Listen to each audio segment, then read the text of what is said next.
नमस्कार, आप देख रहे हैं सुरागीलाल न्यूज चैनल का उत्तराखंड बुलेटिन और मैं हूं आपके साथ उनजिला फातिमा। आइए नजर डालते हैं आज की फटाफट खबरों पर। हल्द्वानी में हुआ भीषण सड़क हादसा। कॉर्बेट टाइगर रिजर्व प्रशासन ने देर रात हमलावर बाघ को किया ट्रैंकुलाइज। रामनगर में पकड़ा गया अब तक का सबसे बड़ा अजगर सांप। पकड़े गए सांप का वजन कुल 1 क्विंटल 70 किलो से अधिक। रामनगर में नंदा देवी गौरी योजना का लाभ लेने के लिए 2 लोगों द्वारा लगाए गए फर्जी आय प्रमाण पत्र मामले का खुलासा होने पर तहसीलदार ने दोनों के खिलाफ पुलिस को सौंपी तहरीर। अधिकारियों की बैठक लेकर उन्हें यूसीसी के प्रावधानों की दी गई जानकारी। रुद्रपुर कोतवाली क्षेत्र स्थित युवक द्वारा एक नाबालिग को बहला फुसला कर ले जाने का मामला आया सामने।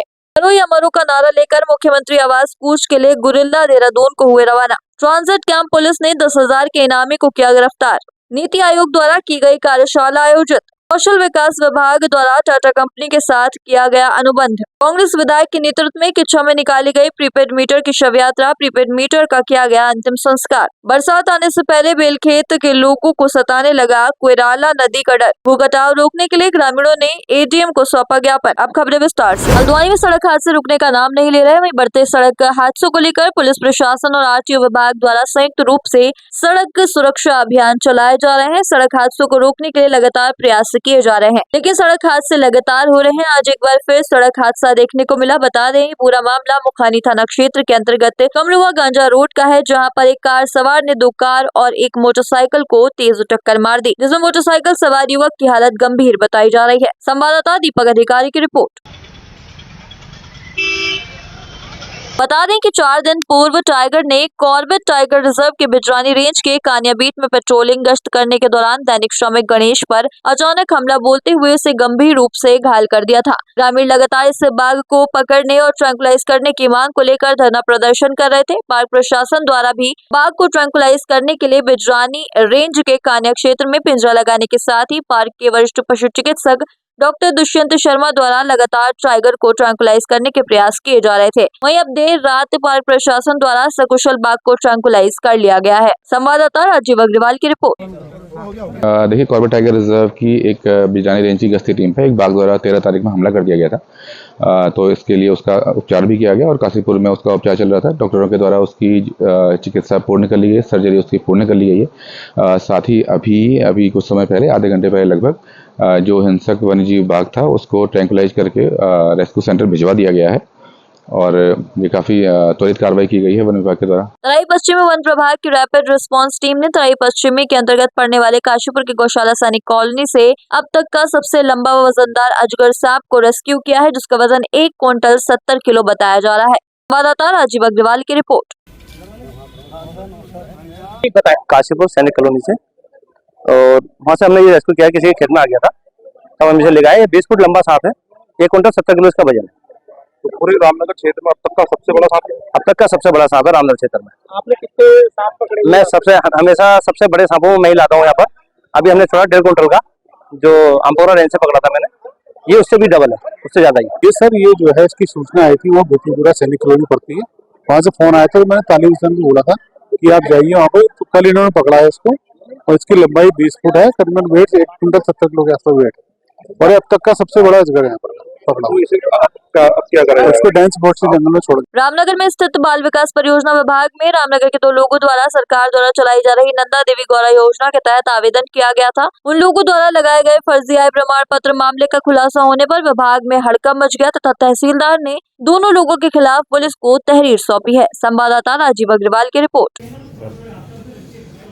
आज इसमें हमको ये बाल विकास अधिकारी द्वारा कुछ प्रमाण पत्र भेजे गए, आय प्रमाण पत्र, जिनमें उनके द्वारा बताया कि उक्त 2 व्यक्तियों ने द्वारा आवेदन किया नंदा गौरी योजना के लिए, जिसमें जब जांच करी गई तो ये पाया गया कि जो निवासी हैं वो रामनगर के हैं, परंतु जब हम जांच करते हैं तो वो प्रमाण पत्र उधम सिंह नगर जनपद के, उत्तरकाशी जनपद के निकले हैं, जिस पर हमारे डिजिटल सिग्नेचर को पेस्ट कर नए आय प्रमाण पत्र जारी किए गए हैं, जिस पर तात्कालिक संज्ञान लेते हुए मेरे द्वारा उसमें एफआईआर दर्ज कराए जाने हेतु प्रभारी कोतवाली को पत्र प्रेषित किया गया। सर अभी ऐसे और भी प्रकरण हैं तो उनकी भी जांच उसमें भी लगातार जांच की है। यदि कोई और ऐसे प्रकरण आएंगे तत्काल उनमें एफआईआर दर्ज कर संबंधित के विरुद्ध नियमानुसार आवश्यक कार्रवाई अमल में लाई जाएगी। हल्द्वानी के प्रसार प्रशिक्षण केंद्र बागज्वाला में जिले के उपजिलाधिकारी और समस्त अधिशासी अधिकारियों की बैठक लेकर उन्हें यूसीसी के प्रावधानों के तहत जानकारी दी गई। इस दौरान यूसीसी लागू होने के बाद शादी के पंजीकरण सहित अन्य पंजीकरण व कार्रवाई को लेकर आ रही तकनीकी दिक्कतों को लेकर सभी विभागीय अधिकारियों को विस्तार से जानकारी दी गई। संवाददाता दीपक अधिकारी की रिपोर्ट।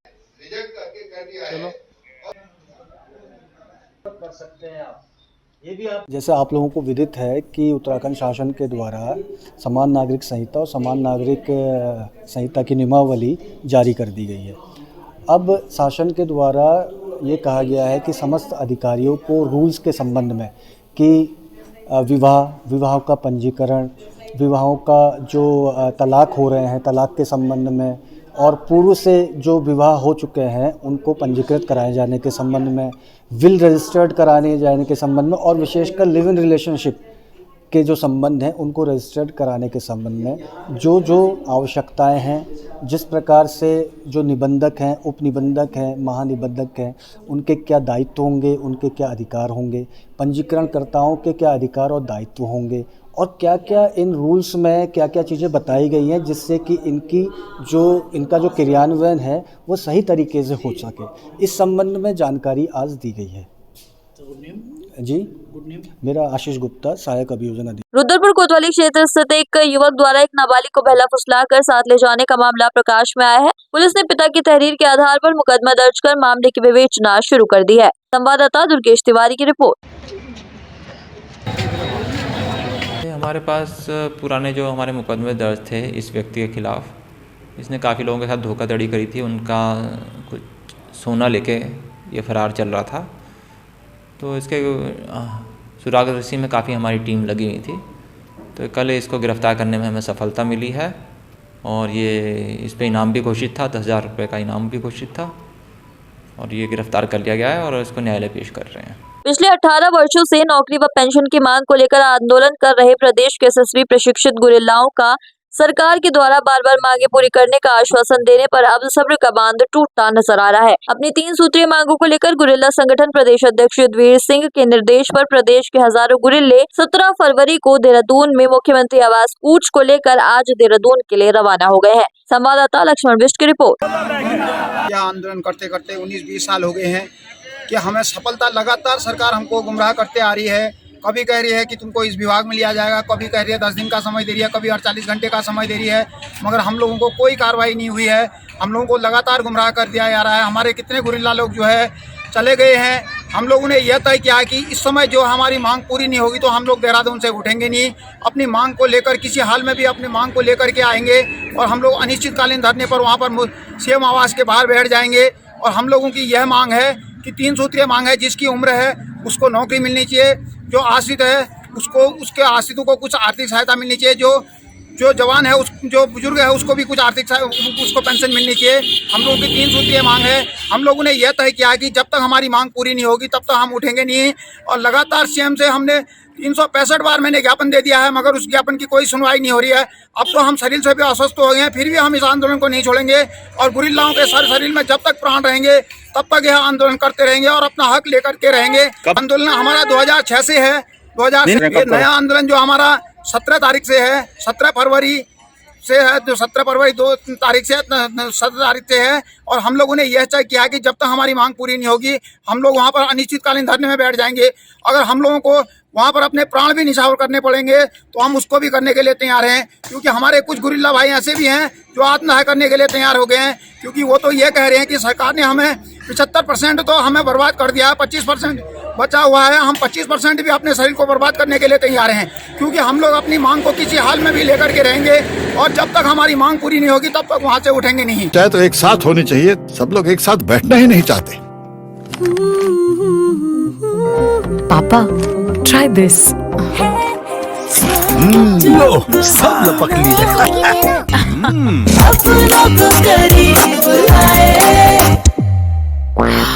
ये क्या हाल कर दिया है रूम का? बस कल से चाय कल से जाए मेरे रूम में। देवर पान नमकीन। अपनों को ट्रांजिट कैंप पुलिस ने 10,000 के इनामी को गिरफ्तार किया है। आरोपी धोखाधड़ी के मामले में पिछले 6 माह से फरार चल रहा था। आरोपी को कोर्ट में पेश किया जा रहा है। पुलिस के मुताबिक 7 अगस्त 2024 को ट्रांजिट कैंप थाने में 2 वादियों की तहरीर के आधार पर मुकदमा दर्ज किया गया था। वहीं उनके द्वारा बताया गया कि 30 जुलाई 2024 को प्रेम शंकर वर्मा उनकी ज्वेलरी शॉप में आया और ग्राहक को सोना दिखाने के नाम पर उनकी दुकान से 217 ग्राम 730 मिलीग्राम और 81 ग्राम 520 मिलीग्राम सोना लेकर गया, जिसके बाद उसका कोई पता नहीं चल पा रहा था। संवाददाता दुर्गेश तिवारी की रिपोर्ट। थाने पे कि रुद्रपुर थाने पे कि एक उनकी लड़की नाबालिग जो है उसको कोई लड़का उससे दोस्ती करके ये सोशल मीडिया के माध्यम से दोस्ती करके उसको बहला फुसला कर ले गया है और मुकदमा पंजीकृत कर दिया गया है और अपराध के सभी एंगल्स की जांच की जा रही है। नीति आयोग की ओर से देहरादून के निजी होटल में एक कार्यशाला का आयोजन किया गया। कार्यशाला में राज्य के मुख्यमंत्री पुष्कर सिंह धामी ने शिरकत की। कार्यशाला में पर्यावरण संरक्षण, जलवायु परिवर्तन और हिमालय क्षेत्रों में इससे मिलने वाली चुनौतियों पर चर्चा की गई। संवाददाता सुनील राज की रिपोर्ट। जिले में पड़ती है। कार्यशाला बहुत महत्वपूर्ण है, जो भारत सरकार के नीति आयोग और पंथ जो हमारा यहाँ का संस्थान है के संयुक्त तत्वाधान में पूरे देश भर के लोग जलवायु परिवर्तन और हिमालयन क्षेत्रों में इससे हो रही चुनौतियों से निपटने के लिए इस कार्यशाला में अपने अपने विचार रख रहे हैं, मंथन कर रहे हैं। और निश्चित रूप से जलवायु परिवर्तन एक बड़ी समस्या हमारे लिए है, बड़ी चुनौती भी है। लगातार हमारे जो जल स्रोत, हमारे नाले, धारे, गधेरे, ये सब सूखते जा रहे हैं, उनके स्रोत कम होते जा रहे हैं। उसको लेकर जहां हम उत्तराखंड में पहले ही इन जल स्रोतों के पुनर्जीवीकरण के लिए प्रयास कर रहे हैं। सारा के माध्यम से लगभग 5,500 ऐसे स्रोतों को फिर से पुनर्जीवित करने का काम कर रहे हैं। और आज जो यहाँ पर मंथन होगा, जो आज लोगों के बीच में विचार आएंगे, वो निश्चित रूप से आने वाले समय में हमारे राज्य के लिए भी, अन्य हिमालयन राज्यों के लिए भी बहुत लाभकारी होंगे। जॉब सिक्योरिटी और नई मशीनों के साथ ट्रेनिंग के लिए कौशल विकास विभाग द्वारा टाटा कंपनी के साथ अनुबंध किया गया। अनुबंध के तहत राज्य के 13 ITI कॉलेजों को लाभ लिया। अनुबंध के तहत राज्य के 13 ITI कॉलेजों को लिया गया है, जिनको आगामी दिनों में इसका लाभ मिलने वाला है। संवाददाता सुनील राज की रिपोर्ट। इंडस्ट्री 4.0 के तहत हमने स्किल डेवलपमेंट विभाग ने, हमारे ITI विभाग ने टाटा टेक्नोलॉजीज़ के साथ एक MOU किया है, जिसमें 13 ITI हमारे टाटा टेक्नोलॉजीज़ के माध्यम से, उनके एक्सपर्टीज से, उनकी टेक्नोलॉजी से चलाई जाएगी। टोटल इसमें व्यय जो है वो 423.54 करोड़ का आएगा। इसमें जो हमारी राज्य सरकार है वो देगी टोटल में 13% पैसा, जो 64 करोड़ रुपए है, और बाकी का 368 करोड़ रुपए जो है वो टाटा टेक्नोलॉजी के माध्यम से लगाया जाएगा। इन 13 ITI में जो ट्रेड्स हैं वो मैकेनिकल इलेक्ट्रिकल व्हीकल है, advance CNC machining, industrial robotics, digital manufacturing, basic designer, virtual verifier, manufacturing process control and automation के ट्रेड्स होंगे। बहुत अच्छी एक सुविधा हमारे बच्चों को मिलेगी उत्तराखंड के, कि वो आज की टेक्नोलॉजी पे, आज की डिमांड के हिसाब से, जो हमारी सोच है कि हर बच्चे को जो ट्रेनिंग मिले वो आज के हिसाब से मिले, आज की मशीनों पे मिले, आज की टेक्नोलॉजी पे मिले, ताकि उसका जॉब लगना और उसको जॉब मिलना आसान हो जाए। इन ट्रेड्स के माध्यम से जो भी टाटा टेक्नोलॉजीज बच्चों को ट्रेनिंग देगी, उसमें 20 सब्सिडरी कंपनीज उनकी जो है हायरिंग भी वही करेंगे, टाटा टेक्नोलॉजी और उनकी 20 सब्सिडरीज, प्लस इसमें बहुत सारे हमारे बच्चों को इंटरनेशनली भी काम करने का मौका मिलेगा। जैसे इनके जापान के साथ टाई अप है, इनके कोरिया के साथ टाई अप है, तो वहाँ पे भी बच्चों को जॉब लगने की संभावनाएं होंगी। लगातार एक विभाग की कोशिश है, इस सरकार में माननीय मुख्यमंत्री जी के नेतृत्व में हमने जो प्रण लिया है कि उत्तराखंड के हर बच्चे को आज की टेक्नोलॉजी पे प्रशिक्षित किया जाएगा, आज की टेक्नोलॉजी पे उसको ट्रेनिंग सिखाने का मौका मिलेगा, और दूसरा उसको जॉब के लिए कहीं भटकना ना पड़े। इसलिए हम इन कैंपस रिक्रूटमेंट हो, हमारी जितनी भी ट्रेडिंग पार्टनर्स हैं, चाहे वो फिलिप्स हो, चाहे वो स्नाइडर हो, चाहे वो टाटा टेक्नोलॉजीज हो, टाटा मोटर्स हो, अशोक लेलैंड हो, इन सब के माध्यम से हमने कोशिश यही करी है कि बच्चों को जॉब अच्छी मिले, सैलरी अच्छी मिले, और उनको स्किल होने के बाद कहीं भटकने की जरूरत नहीं। उधम सिंह नगर जिले के किच्छा विधानसभा क्षेत्र में प्रीपेड मीटर का मामला लगातार तूल पकड़ता जा रहा है। कांग्रेस विधायक लखराज बेहड़ के नेतृत्व में हो रहे प्रदर्शन में करीब 3 किलोमीटर तक निकाली गई प्रीपेड मीटर की शव यात्रा शव यात्रा में सैकड़ों लोग मौजूद रहे। संवाददाता राजू सहगल की रिपोर्ट।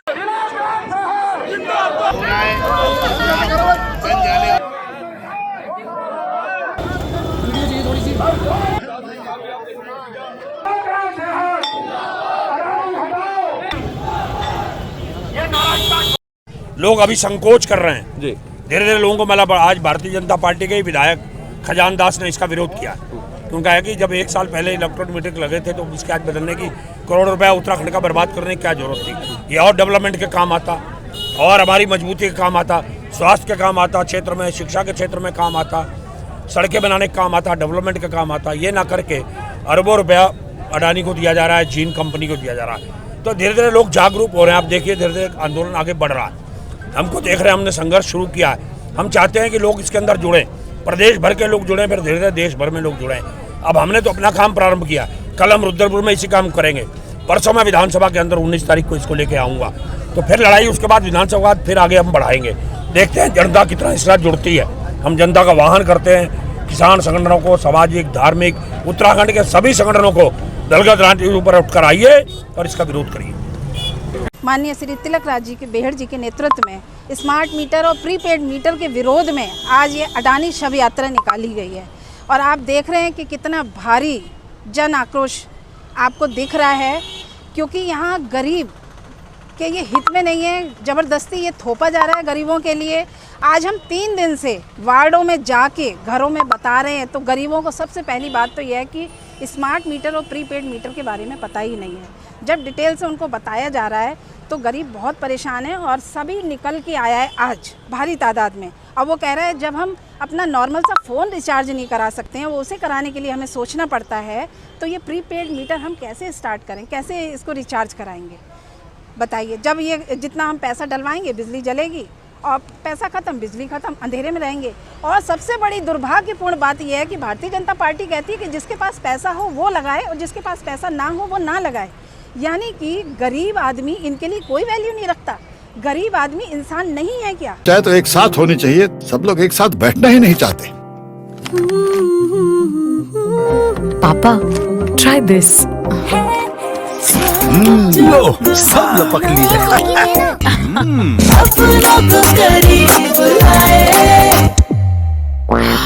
ये क्या हाल कर दिया है रूम का? बस कल से चाय मेरे रूम में। देवरपन नमकीन।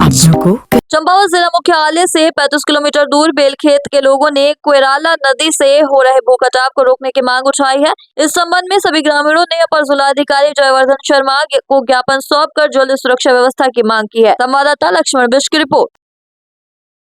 कि हमारे बेलखेत में भू कटाव हर साल 10 से 15 मीटर बढ़ता जा रहा है। इससे हमारे गांव को और अधिक खतरा हो रहा है। उपजाऊ भूमि है, 80 से 100 परिवार रह रहे हैं वहाँ पे। आज हमने एडीएम साहब के माध्यम से एक ज्ञापन इनको दिया है कि इसमें जल्दी से जल्दी कार्रवाई करें, सुरक्षा दीवार लगाएं या वायर जो भी होता है हमारे गांव की सुरक्षा के लिए ज्ञापन दिया गया है। अगर अभी कार्रवाई नहीं होती है तो शासन प्रशासन इसका जिम्मेदार रहेगा। अगर गाँव बहता है, कोई क्षति होती है, कोई हानि होती है। वैसे हमारा पुल भी बहा है, उसके बारे में हमने दे रखा है, अभी तक उसमें कोई कार्रवाई नहीं हुई है। इसलिए अब हमने आज अपने माध्यम से, गांव वालों के माध्यम से अपना एक ज्ञापन दे दिया है एडीएम साहब को। अब देखते हैं इसमें कार्रवाई क्या होती है। हमें उम्मीद है कि जल्दी जल्दी हमारे गांव की सुरक्षा के लिए तुरंत पैसा आ जाए। और ये है कि बेलखेत जो बरसात में बाढ़ से जो है तो हमारे काफ़ी खेत कट गए हैं और पुल भी बह गया है, कई खनन हो रहा है। विशेष हमारी मांग यह है कि जो बेलखेत बाढ़ से हमारे खेत कटे हैं उनकी सुरक्षा के लिए हम जिलाधिकारी महोदय से मिलने के लिए आए थे। जिलाधिकारी महोदय से मिले हम, उनने हमें सुझाव दिया कि इसमें आगे को हम कार्रवाई करेंगे करके, और जो भी उचित कार्यवाही होगी वो हम करेंगे। और आप लोग कुछ समय रुकिए, जो है तो ऊपर से शासन प्रशासन से जो है तो मुख्यमंत्री महोदय ने इसमें आगे फाइल गई है तुम्हारी, वहाँ से पैसा स्वीकृत हुआ है, वो पैसा स्वीकृत हो जाएगा, वो पैसा आ जाएगा तो जिला स्तर से काम की कार्रवाई करें। आज के लिए बस इतना ही। ऐसी सभी खबरों के लिए जुड़े रहिए सुरागीलाल न्यूज चैनल के साथ। धन्यवाद।